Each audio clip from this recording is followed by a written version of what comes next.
آپ کی منزل کہاں ہے؟ میری منزل؟ اس نے جواباً سوال کیا۔ دنیا میں تو سیر و تفریح کرنے آئی ہوں، میری اصل منزل تو اور ہے، اس نے جواب دیا۔ اس کا فلسفانہ جواب مجھے پسند آیا۔ میرے پوچھنے کا مطلب ہے کہ ابھی کہاں جا رہی ہو؟ میں نے پوچھا۔ کراچی، اس نے مونگ پھلی چباتے ہوئے جواب دیا۔ مجھے خوشی ہو رہی تھی کہ اس کا مزاج میرے جیسا ہی تھا، ہنسمکھ، شوخیانہ، نڈر، باتونی۔ پھر تو محفل خوب رہے گی، میں نے جواب دیتے ہوئے کہا۔ خوش فہمی، اس نے دھیمے سے زیر لب کہا۔ آپ کہاں کے لیے محو صور ہیں؟ میں نے بھی کراچی جانا ہے۔ Good, very good. کوئی جاب ہے؟ نہیں، جاب کی تلاش میں سرگرداں ہوں، اسی سلسلے میں کراچی جا رہا ہوں۔ سنا ہے وہاں بہت کام مل جاتا ہے۔ میں نے تفصیلاً جواب دیا۔ اوہ ہو، اس نے ٹھنڈی آہ بھری۔ آپ کراچی؟ میں نے اس کی کراچی جانے کی وضاحت مانگی۔ میرا مستقل ٹھکانہ کراچی ہے، یہاں شجاباد میں خالہ کے ہاں آئی تھی، ایک ہی خالہ رہ گئی ہیں، بیچاری بیمار رہتی ہیں۔ کئی بار کہا کہ میرے ساتھ چلو، میں علاج کراؤں گی، مگر مانتی نہیں۔ کبھی کبھی رشتوں کو بھی اہمیت دینی چاہیے، ساری عمر بزنس کی گردان اچھی نہیں ہوتی، اس نے ٹرین کی چھت کی طرف گھورتے ہوئے جواب دیا۔ میں کاروباری مخلوق ہوں، آفس میں سر کھپاتے کھپاتے عرصہ ہو گیا ہے۔ مما پاپا چند سال پہلے روڈ ایکسیڈنٹ میں جاں بحق ہو گئے اور مجھے تنہا کر گئے۔ پاپا کا وسیع بزنس تھا، میں اکلوتی اولاد ہوں، اللہ تعالیٰ کی آزمائش تھی یا کوئی اور وجہ کہ میرا کوئی بھائی دنیا میں وارد نہ ہو سکا۔ پاپا نے مجھے بہت پیار دیا، میں اکثر اوقات ان کے ساتھ آفس جاتی، مختلف دوروں پر ساتھ ہوتی، تعلیم کے ساتھ ساتھ کاروباری گر بھی سیکھنے لگی۔ اب میں نے ایم اے کر لیا ہے اور مما پاپا کے گزرنے کے بعد کاروبار سنبھالے ہوئے ہوں۔ اللہ تعالیٰ کا لاکھ لاکھ کرم ہے، خوشحال زندگی گزر رہی ہے۔ پاپا میری شادی برادری سے باہر کرنا چاہتے تھے، یہاں تک کہ پاپا کو اور مجھے میرے مزاج کا ذہین سرتاج نہ مل سکا۔ کئی بادل منڈلائے بھی تو ان میں ہوس کوٹ کوٹ کے بھری ہوئی تھی۔ ان کی نظریں میری جائیداد، بینک بیلنس، کوٹھی گاڑیوں پر تو ہوتی، مگر کسی نے میری طرف نہ دیکھا۔ سچائی کسی کی آنکھوں میں نہیں جھلکتی تھی، حساس دل نہ ملا، جو بھی ملا پتھریلی زمین کا وجود ملا۔ مجھے خوشبودار، بھینی بھینی خوشبودار، نرم و نازک مٹی سے بنے انسان کی تلاش تھی۔ ماما پاپا گزر گئے تو میں نے بھی اپنی زندگی کو کاروبار میں ایڈجسٹ کر لیا۔ غموں، دکھوں، پریشانیوں کو خود پر سوار کر کے ملتا ہی کیا ہے؟ 4 دن کی زندگانی ہے، ہنس کر گزارنی چاہیے۔ بس یہی وجہ ہے کہ ہر وقت مسکراہٹ چہرے پہ رہتی ہے، چہرہ حشاش بشاش رہتا ہے۔ جب کاروباری ذہن سے تھک جاتی ہوں تو پارکوں میں، دیہات بستیوں میں آوارگی کے لیے نکل جاتی ہوں، غریبوں سے مل کے، ان کے بچوں سے میٹھی میٹھی باتیں کر کے جو خوشی ملتی ہے وہ بتا نہیں سکتی۔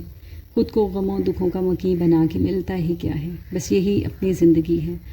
اور تم سناؤ، اس نے بے تکلفی سے پوچھا۔ ابھی تک اس نے میرا نام تک نہ پوچھا تھا، بس پہلے آپ اور اب تم پر آ گئی تھی۔ نام تو میں نے بھی پوچھنے کی زحمت نہیں کی تھی، میرے تو دل میں جل ترنگ بجنے لگے تھے۔ باتیں کرتی اور مسکراتی ہوئی وہ مجھے بہت پیاری لگنے لگی۔ میں غریب انسان کا بیٹا ہوں، غربت مجھے وراثت میں ملی ہے۔ ایک ماں ہے جو چارپائی پہ پڑی کھانستی رہتی ہے، میں ذریعہ معاش کے لیے مارا مارا پھر رہا ہوں۔ ابو عرصہ ہوا فوت ہو گئے ہیں، ہم 2 بہن بھائی ہیں۔ بہن کو امی کے پاس چھوڑ کر اپنے شہر سے مایوس ہو کر کراچی کمانے جا رہا ہوں۔ میرے ساتھ 2 زندگیاں جڑی ہیں، خود اور ان کو زندہ رکھنے کے لیے جتن کر رہا ہوں۔ یہی اپنی زندگانی ہے۔ ابھی بہن کی شادی بھی کرنی ہے اور اپنا تو اللہ ہی مالک ہے۔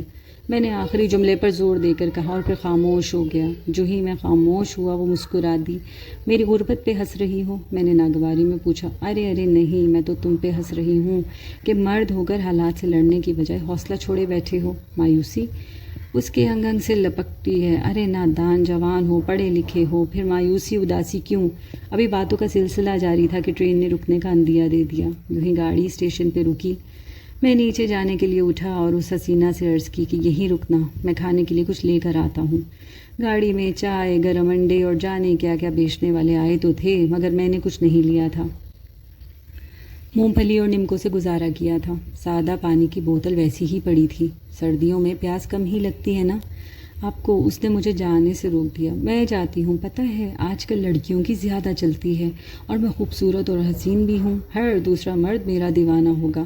اس نے کنکھیوں سے مجھے دیکھا اور مسکرانے لگی۔ بڑی منہ پھٹ لڑکی تھی، اس نے وہی کر کے بھی دکھایا۔ وہ نیچے اتر گئی اور میں کھڑکی سے باہر کا نظارہ دیکھنے لگا۔ جوان بوڑھے سب اس کے ایک اشارے کے منتظر تھے، اس کے ارد گرد جمع ہو گئے جیسے کوئی قیمتی شے مل جانے والی ہو۔ وہ مسکرا رہی تھی، اس کی آوارہ زلفیں ان کو گھائل کر رہی تھیں۔ اس کی اس ادا پر کتنے مرد مرے جا رہے تھے۔ میں اندر بیٹھا یہ سین دیکھ رہا تھا اور مردوں کی عقل کو داد بھی دے رہا تھا۔ اپنی عورتوں کے حقوق پورے کر نہیں پاتے اور غیر محرم عورتوں لڑکیوں کے گرد بھنوروں کی طرح منڈلاتے پھرتے ہیں۔ غیرت مندوں کی یہاں غیرت مر جاتی ہے اور شیطانیت کا لبادہ اوڑھ لیتے ہیں۔ تھوڑی ہی دیر میں جانے وہ کیا کچھ لے کر واپس آ گئی۔ میری نظریں بھنی ہوئی مونگ پھلی کے پیکٹوں پر ٹک گئی۔ اتنے پیکٹ؟ میں نے پوچھا۔ ہاں مجھے پتہ ہے تم مونگ پھلی کے شوقین ہو اور راستے میں باتوں کے دوران کتنے پیکٹ ہڑپ کر گئے ہو۔ یہ رکھ لو، میری طرف سے کام آئیں گے۔ آپ نے میری غربت کا مذاق اڑایا ہے، میں نہیں لوں گا۔ تم بھی کتنے پاگل ہو، اس نے میری ناراضگی کو بھانپتے ہوئے کہا۔ میں تمہاری غربت کا مذاق نہیں اڑا رہی، ایک دوست ہونے کے ناطے لائی ہوں، اور میں نے بھی تو کئی پیکٹ ہڑپ کیے ہیں نا، اور نیچے میں اس لیے اتر گئی تھی کہ تمہیں دکھاؤں کہ ہمارے معاشرے میں کیا کیا ہو رہا ہے۔ اس کی ایک ایک ادا پہ پیار آتا تھا۔ ٹرین چل پڑی لیکن ہمارا ساتھ نہیں چھوٹا تھا۔ کئی اسٹیشن آئے لیکن اس نے اپنے ڈبے میں جانے کی بات تک نہیں کی۔ میں بھی اس کے ساتھ چاہتا تھا، میں بھی چاہتا تھا کہ وہ میرے ساتھ ہی رہے، پھر بھی میں نے پوچھ لیا۔ میری بات پہ کہنے لگی، اتنا اچھا ہم سفر ملا ہو تو کس پاگل کا دل چاہے گا کہ وہ اس کو چھوڑ دے؟ لڑکی ہو کے اتنی دل بانا باتیں کرتی تھی، ایسی باتیں تو مجھے کرنی چاہیے تھی، لیکن میں مسکرا دیا۔ کتنا خوش بخت سفر تھا اور کتنا حسین ہم سفر۔ مجھے میری قدر کرنے والا مل گیا۔ ٹرین میرے لیے قیمتی ہیرے سے کم نہیں تھی۔ ہر کسی کو ایسی ٹرین اور ہم سفر ملا کرتے ہیں۔ کراچی پہنچے تو اس نے میرا ہاتھ پکڑ لیا۔ کہاں جاتے ہو بھگوڑے؟ میں اس کے جملے سے حیران تو ہوا لیکن دوسرے لمحے مسکراتے ہوئے جواب دیا، اپنی منزل کو ڈھونڈنے۔ ارے پاگل، منزل خود چل کے تمہارے پاس آئی ہے اور تم منزل ڈھونڈنے نکل پڑے؟ بیوقوف، منزل تو تمہارے سامنے کھڑی ہے۔ راستے بھر میں اس نے کئی القاب سے نوازا تھا۔ کیا میں بیوقوف ہوں جو اتنے لمبے سفر میں تم سے محو گفتگو رہی؟ میں پہلی نظر تمہیں اپنا سفر مان لیا تھا۔ اس کے ساتھ اس نے اپنا سیل نکالا اور ڈرائیور کو فون کیا۔ چند منٹوں میں گاڑی اسٹیشن پہ پہنچ گئی، جیسے گاڑی اس کے انتظار میں پہلے سے اسٹیشن پر موجود ہو۔ شاندار چمکتی گاڑی، میں تو اس کے ڈرائیور کے مقابل بھی نہیں تھا، لیکن اس نے مجھے پلکوں پر بٹھا لیا۔ کہتے ہیں نا، عورت کی کوئی پہچان نہیں سکتا، اس کے کئی روپ ہیں اور ہر روپ نرالا ہے۔ اب تمہیں کہیں جاب ڈھونڈنے کی ضرورت نہیں ہے، میرا سب کچھ تمہارا ہے، بس میں نے تمہیں اپنا مان لیا اور تم ہی میرے سرتاج ہو۔ بولو، منظور ہے؟ میری تو باتیں کھلی کی کھلی رہ گئی۔ میں بھلا کیسے ٹھکرا سکتا تھا؟ منزل واقعی خود چل کر میرے پاس آئی تھی۔ میں منزل کو کھونا نہیں چاہتا تھا۔ یوں ہم میاں بیوی کے خوبصورت بندھن میں بندھ گئے۔ ہنسی خوشی زندگی بسر ہونے لگی۔ اللہ تعالیٰ نے پہلے بیٹا اور پھر انیلا کی صورت میں رحمت عطا کر دی۔ میں مستقل کراچی کا ہو کر رہ گیا۔ بہن کی شادی ملتان میں کر دی تھی اور امی کو اپنے پاس لے آیا تھا۔ میری شادی کے تیسرے سال ایک دن اماں ہمیں چھوڑ کر حقیقی دیس چلی گئی۔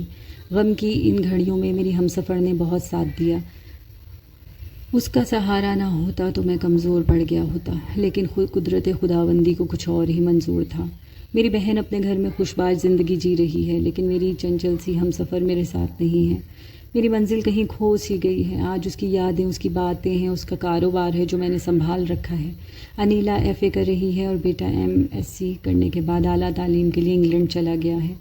آج اپنی بہن سے مل کر واپس کراچی جا رہا ہوں۔ وہی اسٹیشن آ گیا ہے۔ یہاں سے میری ہمسفر پہلی بار ملی تھی۔ ٹرین بھی یہی ہے، سیٹ بھی وہی ہے، کھڑکی بھی وہی ہے اور پٹری بھی وہی ہے۔ ویسی ہی ٹرین کی چھک چھک سنائی دے رہی ہے، لیکن نہیں ہے تو میری ہمسفر، میری منزل، میری شریک حیات نہیں ہے، جس نے میری زندگی بنا دی، مجھے کوڑے کے ڈھیر سے اٹھا کر محل کا مکین بنا دیا تھا۔ آج میرے پاس سب کچھ ہے، لیکن میں آج بھی اپنا وہی حلیہ برقرار رکھے ہوئے ہوں، وہی کپڑے، وہی بیگ، وہی موزے، وہی مونگ پھلی کے خالی پیکٹ، اور اس کی ڈائری میرے پاس موجود ہے جس سے اس کی خوشبو آتی ہے اور میں اس کی مہک سے سرشار رہتا ہوں۔ میں مہینے میں ایک بار کراچی سے ملتان اور ملتان سے کراچی ضرور سفر کرتا ہوں۔ وہی ٹرین ہوتی ہے جس میں میری نیک صفت بیوی مجھے ملی تھی۔ اس امید پر اسی ٹرین میں، اسی حلیہ میں سفر کرتا ہوں کہ کہیں میری منزل مل جائے گی، مجھے میری بیوی مل جائے گی۔ لیکن میں بھی کتنا پاگل ہوں۔ وہ تو وہاں جا بسی ہے جہاں سے واپسی کا کوئی راستہ نہیں، جہاں سے کوئی واپس نہیں آتا۔ وہاں نیک لوگ جا سکتے ہیں نیک اعمال کر کے، البتہ میں بھی وہاں جا سکتا ہوں، لیکن مجھے اس جیسا نیک بننا پڑے گا، نیک اعمال کرنے ہوں گے، تبھی میں وہاں جا کر اپنی منزل سے مل سکتا ہوں۔ دعا کیجیے گا کہ یہ ملن جلد سے جلد ہو، لیکن ایک سوچ میرے ذہن میں سوار رہتی ہے۔